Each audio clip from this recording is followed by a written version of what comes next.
thought that was a great college basketball game. I thought both teams played really, really hard, really aggressive.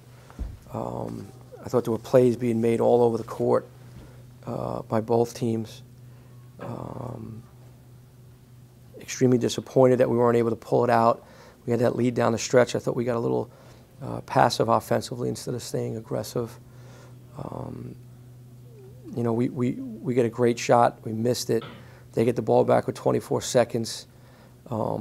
It's too much time left to foul Posley in that position. I thought we guarded it deep. We had guys all over him, draped all over him, and he hit that big three.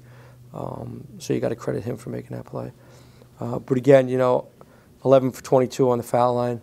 It's stuff that just keeps creeping up for us. We keep working on it, and we're going to keep working on it. I think we keep proving ourselves that we're good enough to be winning these games. We just have to make that one more play to win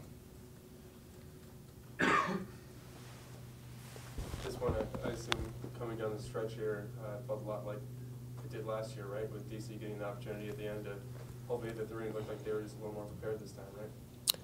Yeah, I mean, he didn't need a three at that point. We were tied game, so he could have driven into the basket. Yeah, it was a tough shot. I mean, it was going to be a tough shot in that situation anyway. So, to be quite honest, I think our past 4 games have all been like this with Bonaventure.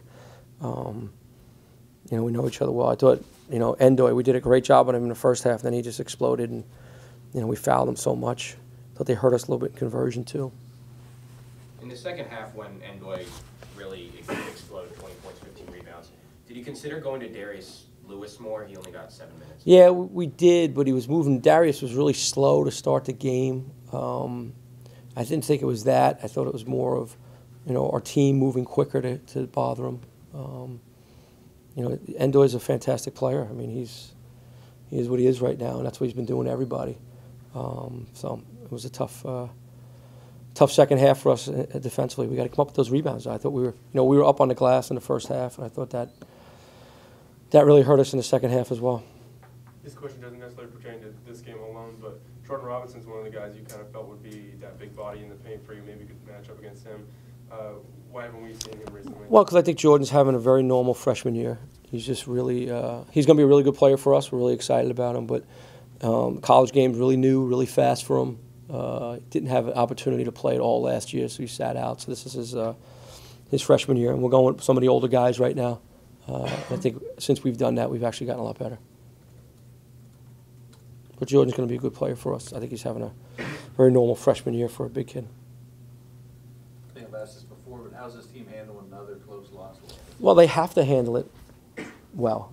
You know, the season's not over. This is not the last game, so we have to handle it well. We have to respond. We got to get on a bus early tomorrow morning and head down to Washington, D.C. and get ready to play the next game. I mean, you know, in all these close games, you're going to get something out of it.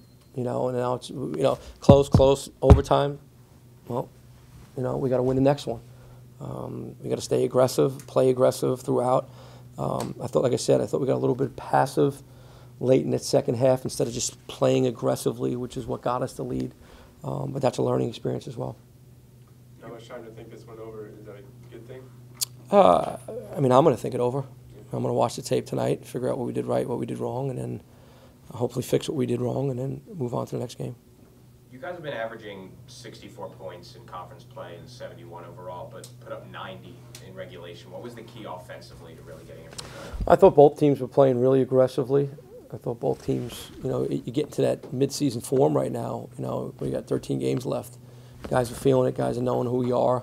We're getting better shots. I thought we played really aggressively, so I think it goes for both teams. You know, both teams can score. Even with Dion Wright fouling out early in the second half, you guys still got out rebounded in the second half. What do you think went wrong there? No, they're a great rebounding team. What went wrong is Endoy was a great player. You know, he had 9 defensive rebounds. You know, that's what they do to everybody. We knew that was going to be one of the biggest keys of the game was to out-rebound them, and we didn't, and then we lost a close game. It looked like Posley was just kind of doing everything out there. Was there something you were trying to force him into? We were trying to force him to cross the line, you know, and he got comfortable. And I mean, he leads the league in the most 20-point games. The shots he hit were so deep and ridiculous. We had guys draped on him, and he still made them, so you got to give a credit to him on that one. Like I said, if it was a little You know, if it was a little later in the clock, if it was, 8 seconds, 7 seconds, probably would have fouled because he was so hot, but there was just too much time. And to do that in a scramble mode, that would have been a difficult thing to do. The shot at the end of regulation that Derek took with 2 guys on him, was the play call for him to get the last shot, or? Well, the clock was running down. He had to go to the length of the court. There was no time on the clock, so he had the ball. Whether it's, he had the ball, so he was going to shoot it. Yeah. That it? Thanks.